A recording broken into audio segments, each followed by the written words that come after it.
Just looked at this data says what? Yeah. So I've been tagged a lot in this video, and it's probably because these guys have credentials, which means they've been trained for many years to read scientific literature and to interpret data. But I don't know what's going on, but in this podcast, they are not doing a very good job because they are cherry picking data from a couple of papers that doesn't tell you the whole picture, doesn't give you the whole sense of what's happening.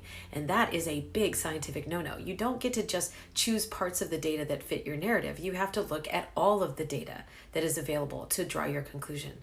So I'll just kind of fill in the gaps and you get to make a decision for yourself. So the paper they're talking about is a Japanese biodistribution paper in which the Japanese were interested in determining whether the type of lipids that you have coating the mRNA vaccine were impacting how good the vaccine was or how safe it was.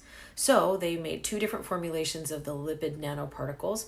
They coated the mRNA that encoded the spike protein from the coronavirus. They put that into mice and then they waited to see what happened. And at the end, they looked at the immune response and they looked at the safety. And what they found was that there wasn't a lot of difference between the two different formulations, between whether it was safe or not. It was completely safe, and whether it was effective or not. And it was completely effective. So at the end, they conclude, and this is from the actual authors, that these are safe and effective vaccines, regardless of the type of lipid nanoparticle you use.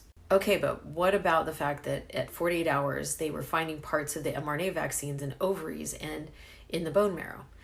That is totally expected from the immune response. You see, when you get injected with the vaccine in your arm, that's not where the immune system actually does all of its really important work.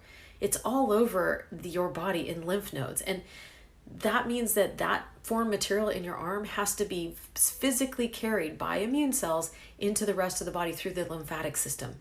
It is not surprising that you would see parts of that vaccine kind of everywhere.